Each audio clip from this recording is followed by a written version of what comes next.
Good morning and welcome back to Morning Express. Joining me in studio, as promised, Executive Director, Embattled Executive Director, ODM Magarer Langat, joining us this morning to shed light on some of the events that have been unfolding in the Orange House. Thank you, sir, for joining us this morning. So we'll shortly play for you what the former Prime Minister had to say yesterday. He was interviewed by our Yvonne Okwara one-on-one, and he talked about the incident. I will have that for you shortly. But what happened? Recount for us. According to you, you came for the meeting, and then what happened? I must say, first of all, that I was really taken aback by the events of that day. This parliamentary group meeting that was scheduled earlier on to be held at the Boma Hotel in South Sea, and then being switched the last minute. I was even out of town, even though I was the one who invited the members of parliament, both the senators and National Assembly, who attended the meeting.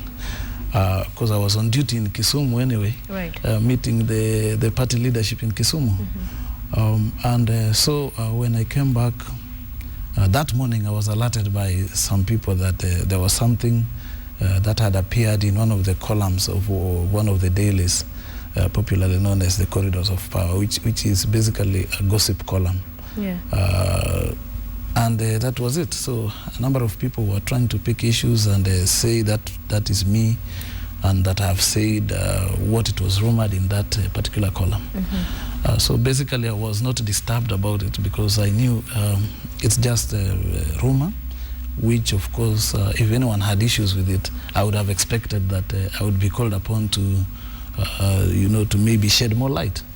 That did not happen. So we went on into the meeting, and somewhere towards the end of the meeting is when now the whole thing came up, and these MCAs storming in. So the meeting was already ongoing before they came in? We were actually concluding the meeting. Okay. Because Kalonzo was making his last remarks so that he could invite, my party leader, who is also the code leader, to make his closing remarks. So the meeting had ended. And then that situation occurred.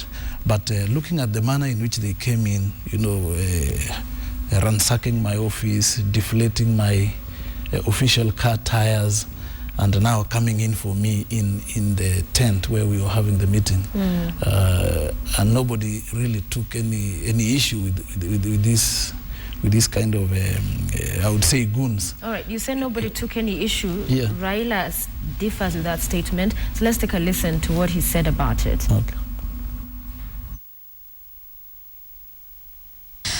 Okay, so let's begin with the events of October the 30th, when Magarer Langat was forcibly removed from that Orange House meeting. And some say you watched the events unfold without intervening to help him. In fact, in an interview with a local newspaper recently, Magarer is quoted as saying that you were privy to the events of the attack. The people were there, fortunately, so it was not just me who was around. And everybody knows that we didn't know what was going to happen. We just had a commotion from outside. Then a group tried to come in. In fact, my colleague, Kalonzo Musyoka, was saying, allow them to get in. But then I am the one who said, no, this is a PG meeting, and those are not members of the PG. A lady walked in, talked to the Magarer. Then Magarer tells me that these people are accusing me of saying what I did not say. I was not even aware of what was going on at that time.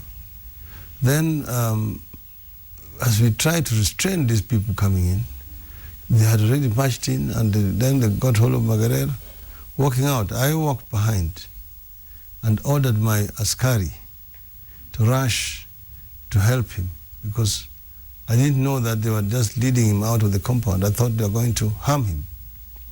So I ordered my police officer to go and help him. My officer defied me, saying he cannot go and leave me alone. I said, it's an order. And they defied the order. And you know what? I fired that police officer that same day. I directed that he be taken back to the fold, the police, and he has been replaced. If I had known what was happening, I would not have done that. All right, you have there Raila Odinga speaking on efforts to try and rescue the situation. Input there says ordered his officer to come and help you. He defied the order, has since fired him. You believe that? Of course, with all due respect, my party leader is being economical with the truth.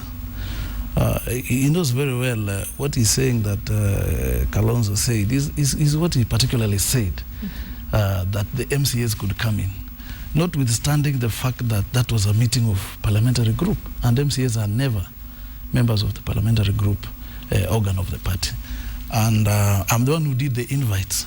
I did not do any invitation to any MCA, not even the Nairobi MCAs. Therefore, that is not correct. I think it is part of the dishonesty which we really must be able to speak out against. So let's begin. Did you say ODM is dead? I didn't. I can't say that. I've been as a matter of fact, I've been all over campaigning very hard, and the ODM membership can attest to that.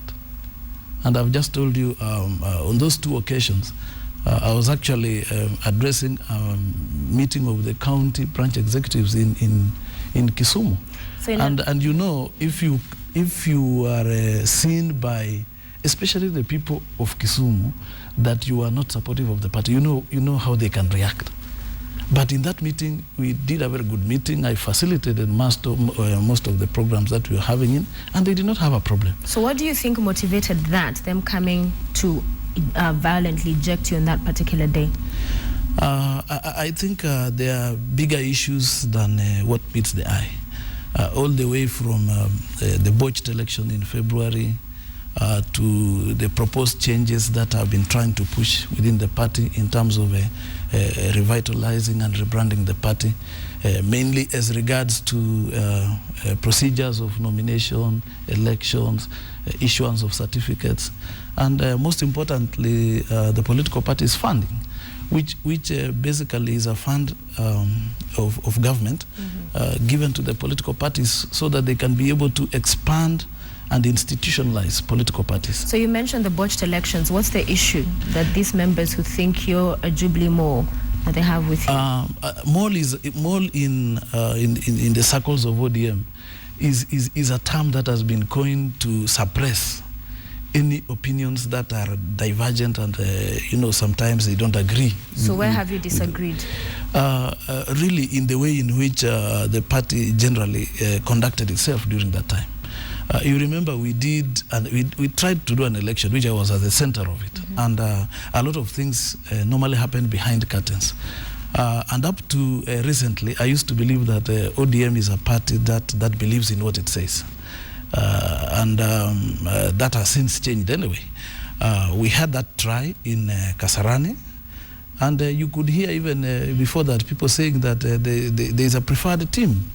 And do you believe there was one? Of course there was.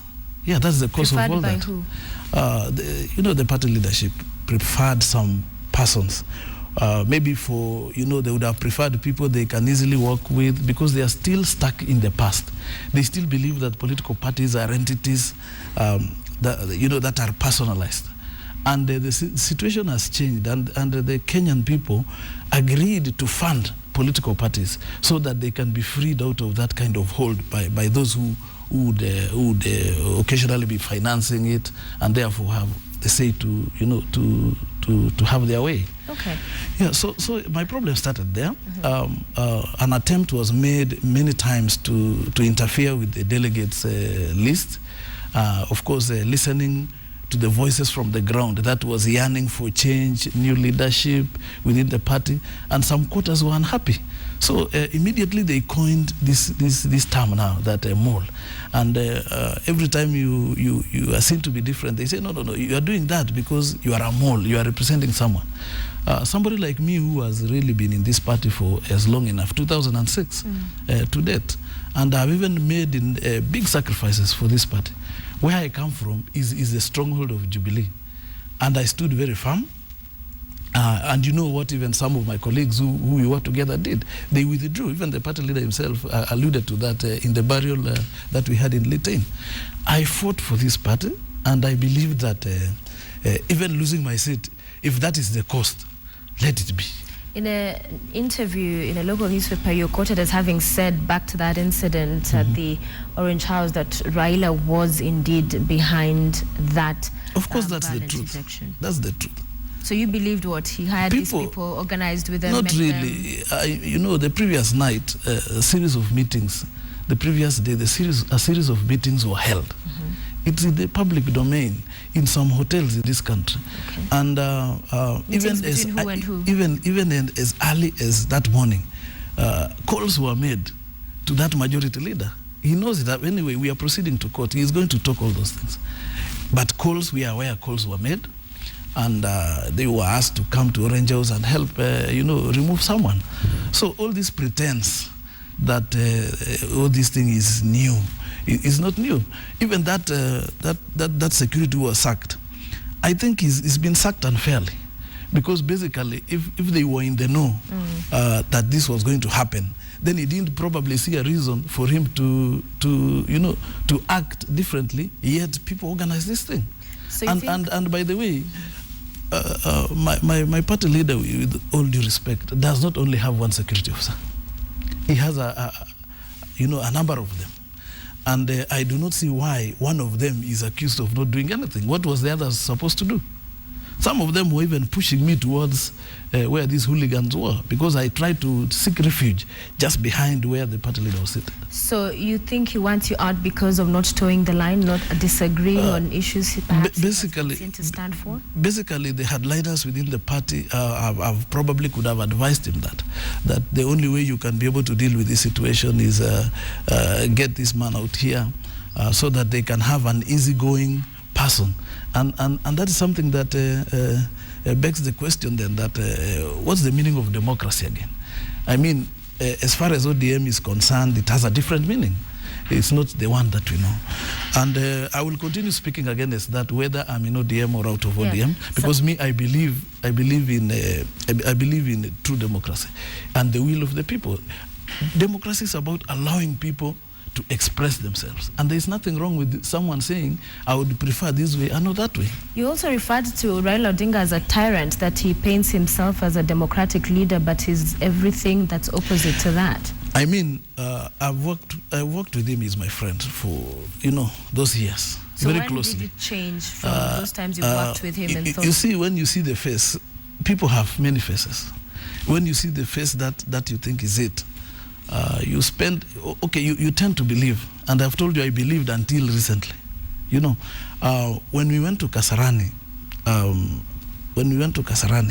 that was the time that I started noticing that there are issues here, because people were told apply for any position, and people applied, but behind the curtains, people were saying that person cannot be. Even I can remember one of the very senior leaders in the party once told me that over my dead body, this thing cannot happen. So if you are talking like that, and you are telling people, let us meet for an election, and whose election you have already determined the outcome, is that then democracy? The same thing happens to this situation here. I mean, even if I said what was said that I said, did it warrant that kind of a reaction? Why wouldn't the people call me to tell me, can you substantiate what you're saying? So would you say now there's no democracy in ODM? I really don't know, but some people don't believe in it. Some people like Raila Odinga? And others. Yeah, he's not alone. They don't believe in it. They want to have a certain way. A lot of things are done behind the curtain, and when you come out, you will see, you'll be seeing even in public meetings, people say, this is what and giving themselves all sorts of adjectives. But the truth of the matter is, and this is what Kenyans now must know, and that's the benefit of having people like us who have made sacrifices truly. So why, when you say you realized after the botched elections that really democracy in ODM was lacking, why didn't you come out then, to talk about these things? Because then perhaps more credence would have been given to your sentiments, people would have received that better. Now someone will think he's just a disgruntled person who now, as he's getting out, is going to try and bring as many people down with him. No. You remember we constituted a task force that was supposed to look into that matter, and that they were supposed to come back in less than a month or a month. How many months have passed since February? I talked very candidly, and I made my presentation very candidly to that committee. So if they were bold enough, then they would have made some of those things, in the know. And it reached a situation where we said, okay, as a party we have issues, let us see how best we can be able to come out of this situation.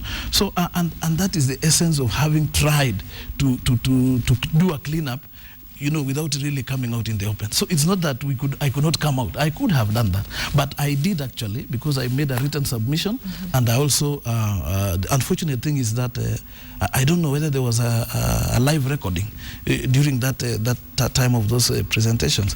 Otherwise, you would hear what I'm just saying. I've been very consistent. So you made known your Yes, even to the party leader himself. In the internal leadership. Yes. So then there's this meeting that happened in Mombasa, you, Magarer, Mutua, na Mombasa as well, and there have been lots of talks about a new party in the making. Talk to us about that meeting.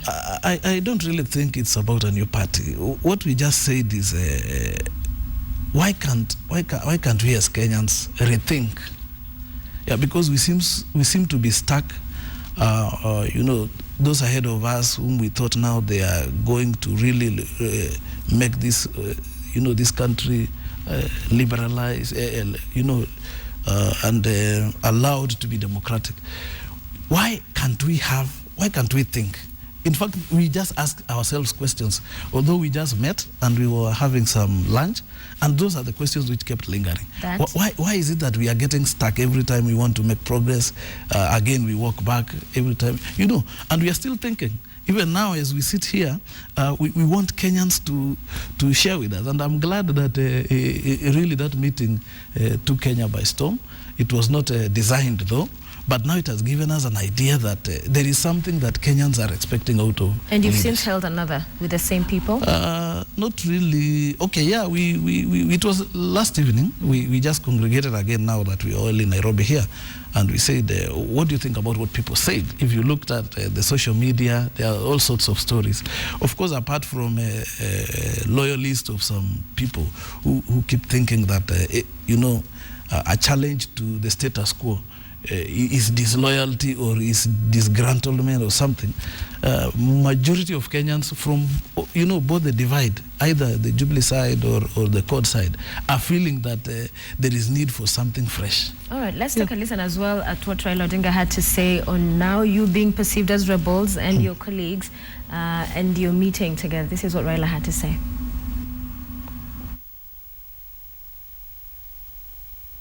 Have your thoughts now on the meeting that took place between Honorable Namwamba, Honorable Mungaro, Governor Mutua and Magarer Langat. They said it was a coincidence. People are pointing to something more because these are people who've been branded rebels or moles, if you like. What do you think of that meeting? Is it significant? Does it mean anything for ODM? Do you think there's a breakaway in the works? You see, ODM is a very democratic party. And we allow our members a lot of latitude. I don't think it's right to try to micromanage grown-ups, members of the political party. They have a democratic right and democratic space to meet with whoever they do meet. I have confidence in a number of those members.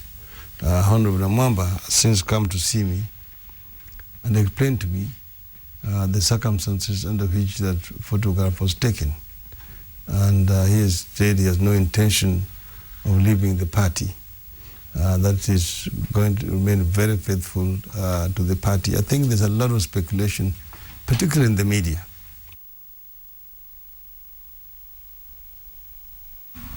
All right, so he sees no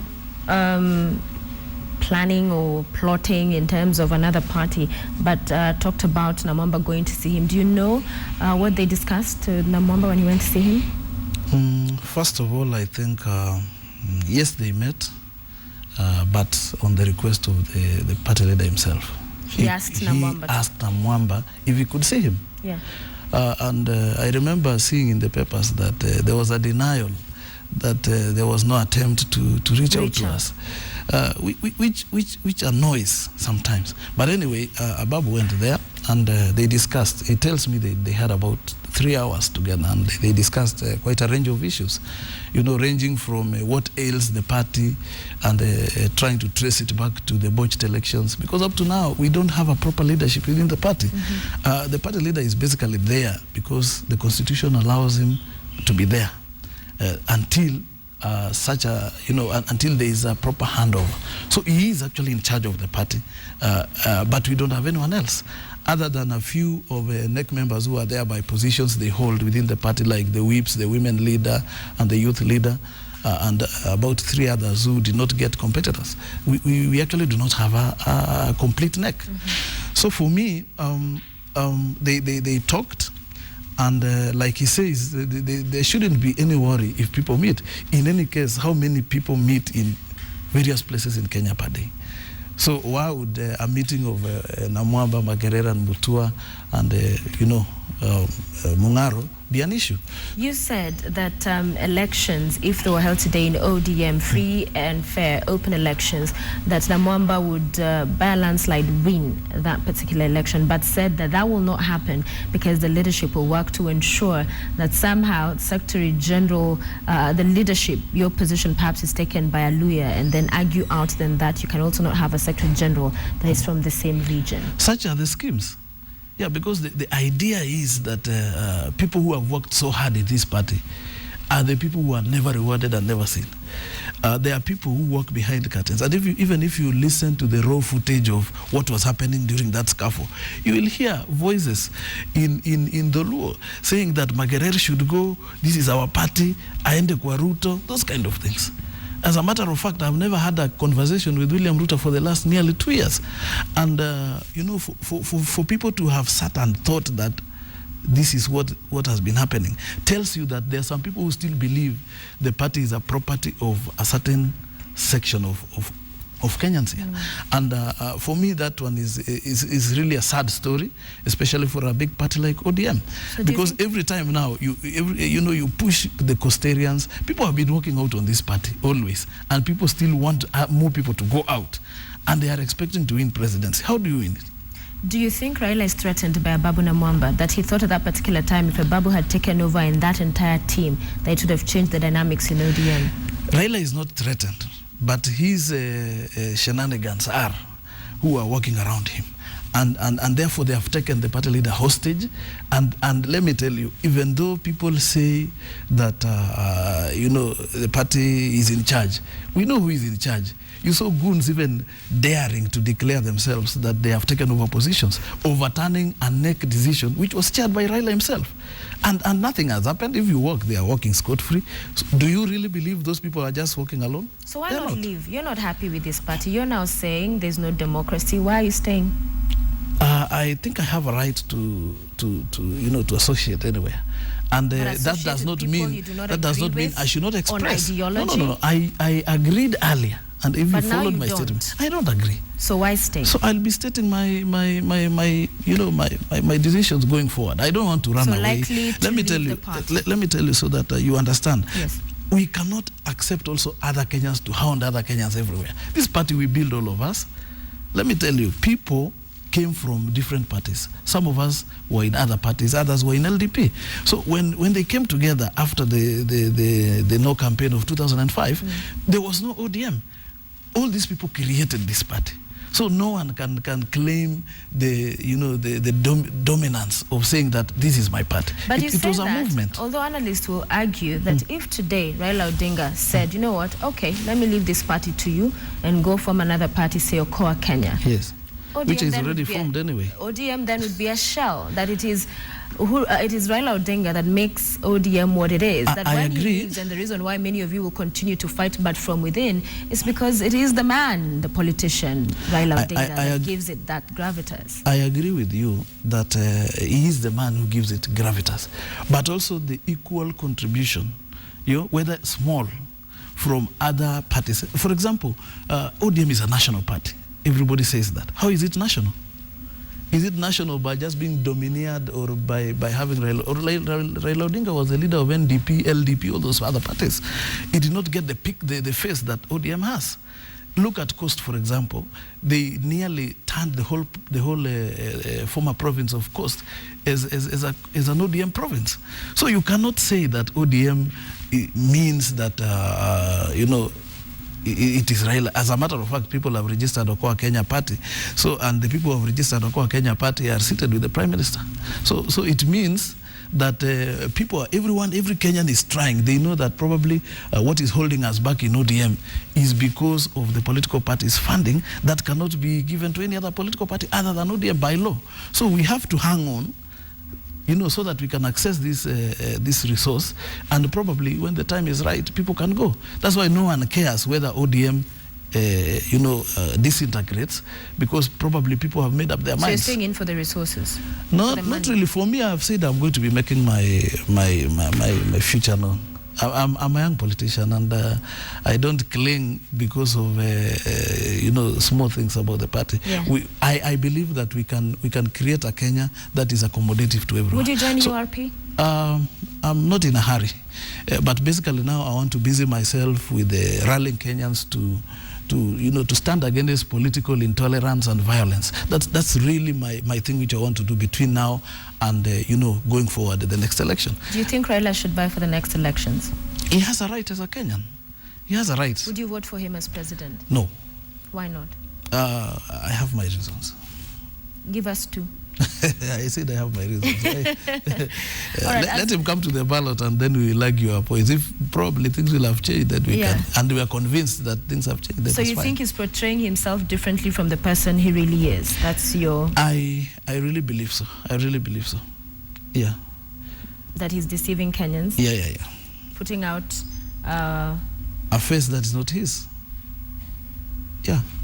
And this you've come to realize since you said the... Yeah, we have tried to blame everybody who has been around Raila before, that they are not advising him correctly, all those things.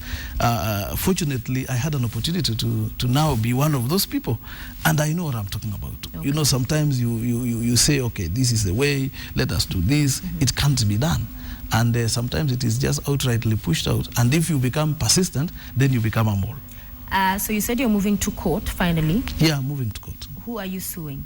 I'm suing those MCAs who manhandled me, and I know them by name. Mm-hmm. And it is really unfortunate that I had some of them saying they were helping me. They did not help me. They helped themselves, picking my pockets, even dirty handkerchiefs, phones, and manhandling me in front of the whole world. And it has traumatized even my family. I can't let them go. They'll have to pay their price. Forget about this thing the party was doing, going to create a court and then telling them that they are guilty. That's not enough. Do you think the fine, what they were fined, 100,000? That's their problem. I'm not really interested with what the party did. The party should have discipline. MCAs are people who are approved by the party to go and contest for positions. And they know the code of conduct they signed. They know Article 10 of the Constitution, what it says. They know Chapter 6. They know the party is aware fully of Article 92 of our Constitution, what it talks about. Have you been summoned to appear before the tribunal investigating what happened? Because the Secretary General did say that there were serious allegations leveled against you, mm-hmm. and that you were required to appear so that you could answer to them. I have no problem with any allegations against me. But does it warrant violence against me in that manner? So will you appear if you're summoned? I will look at the letter and make up my mind. I hear they have, but I haven't received any letter. Okay. Yeah, but I really don't have faith in a committee like that, because the Kasarani one has not brought results.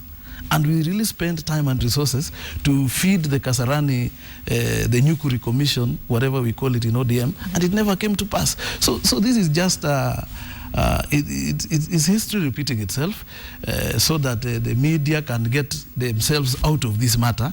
You will be told retreat to some boardroom, and we are doing this thing, we are doing every effort to unravel. What do you need to unravel? You saw people fighting me. The party leader was seated there with me. Kalonzo was also there with me. Some of them have talked negatively And they are captured in the I mean, Okay. you don't need to really belabor and create another committee to investigate the obvious. Our time is up, but that's your camera one. I want you to look at it. Assuming Raila Odinga is watching this interview this morning, yes, what he will must you be tell watching, him? definitely. What will you tell him? I'll tell him that he has betrayed a friend. Because really, if it was Fidel or say Winnie who was being manhandled like that, I don't think he would have sat down. I don't even think he would have come back to continue with the meeting when people are roughing me out. He doesn't know the number of stones and knives those people had. If it was not for God who sent that, the angel in the name of some police van, I mean, he would be talking a different story now. So I am just telling him that he has betrayed a friend, and I know sometimes he will live to remember, sometimes in his life. Yeah. Yeah. He'll remember this particular incident.